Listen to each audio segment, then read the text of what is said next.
Hey guys, how you doing? Berserker here again with another review slash recommendation, and today we're gonna talk about a really amazing manga called History.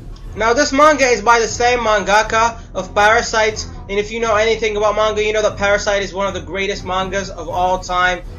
You probably heard of it because of the 2014 Madhouse anime. Great manga, and the author doesn't disappoint this time too. So what is this manga about? This manga is set in ancient Greece, and when I say ancient, I mean ancient, like 300 years BC. And it mainly revolves around the warring nation states, you know, Macedonia, Athens, Thebes, you know, and nations like that. And it focuses on the life of the protagonist, of this guy named Emunus. And Emunus was one of the real-life advisors and generals of Alexander the Great, Alexander the Macedonian, the great conqueror that conquered from Greece all the way to northern India. Yeah, that guy. So this is a historical manga. Now it does take a lot of liberties, especially with Emunus and Alexander's life. But you know, for a work of fiction, you have to, you know, expect that. But trust me, it just takes a few liberties. Everything else is really historically accurate. And this is one of the many things that I really love about this manga. It really immerses you into the world. When you read it, you really feel like you're in 300 BC in Greece. The author did a great job to research the architecture of that time. I love how the houses are drawn. I love how the city-states and the towns are drawn. I love how the people live their lives. It's a very accurate description. You know, there's the peasants, there's the nobles. Everything is historically accurate, from the armor, the weapons, the way they fight, the way armies have their formations. It's great. It really draws you into the world.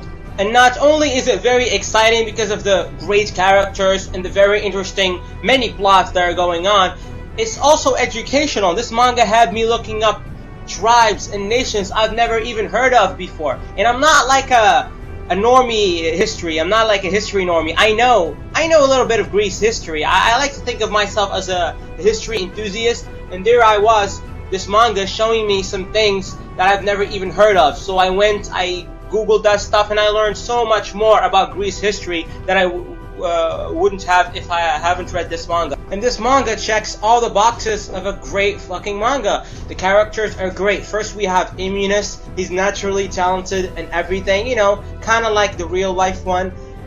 He has this really incredible charisma, and he's one of my favorite types of characters. He's not like aggressive. He doesn't tell you what he thinks. He's not like some annoying shonen lead. He's not like a Naruto, but at the same time he's firm. He gets what he wants, and he gets stuff done. I love how he keeps innovating stuff. Like he keeps just being an inventor in the series. He invented a way to make the horses go calmer. He invented ways to make the boats go faster. I just love all these character moments in him. Alexander's character is great. Now this manga is still ongoing. It currently has 105 chapters scanlated. So Alexander in this series is like only in his adolescence, 14, 15. They didn't really exactly say, but I love how his character is portrayed. Yes, there are some major differences between the historical Alexander. I'm not gonna mention them. These differences are mainly related to his mother, but still, I think these differences made his character even more interesting. If you go to this manga expecting it to be like an accurate historical work, then no, you're gonna be disappointed. This is just a great fictional work based on history. King Philip's character is great. The politicians are great. The intrigue between the different politicians in the different city-states is awesome. And not only that, the plots and the characters are awesome as well. The battles are awesome, incredible as well.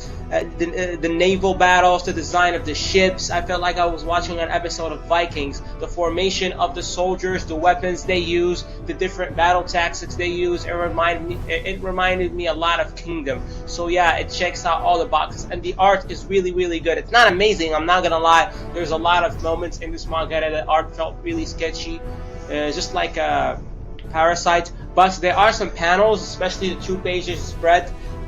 It was so good. It was so good. So yeah, man, this manga is really, really good, and it checks out all the boxes. the way each city-state attacks one another, the sieges, the strategy behind the sieges. If you don't know much about ancient battle tactics, you will learn so much after reading this manga. And not only are there city-states, there are multiple barbarian tribes, real barbarian tribes. And just like real history, Socrates makes an appearance, and he's a really, really interesting character. And the interactions between him and Ennius are just gold, and the interactions between him and Alexander are also amazing.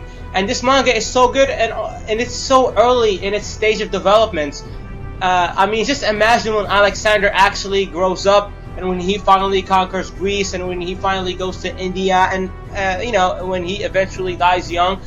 Just imagining these events through the lenses of this manga and this talented mangaka they're just amazing. I honestly can't wait, and I hope that History keeps up, and I hope the scanlation team behind this manga actually keeps scanlating it, and you know, keep going with it. I mean, seriously, this is up there with Villain Saga. I mean, Villain Saga is better. I'm not gonna lie to you. In my personal opinion, Villain Saga is better than this manga. But this is still an amazing manga, and I highly, highly recommend reading it. Also, the way it portrays the really cruel lives the slaves led, and the really oppressive lives that women led. You know, they didn't really have much freedom. And honestly, this is an idea throughout the series, freedom. I mean, even free men don't really have much freedom because they have an obligation to their state and to their country. And yeah, man, and this manga nails how shitty slaves were treated back then. Like, seriously, this stuff, the tragic stuff that goes on here is some berserk level stuff. So yeah, again, kudos to the mangaka for really doing his historical research. So again, I couldn't recommend this manga highly enough. So yeah, guys, that's it. That's the review. Like the video if you didn't. Subscribe for more videos, and tell me what you think in the comments. Peace.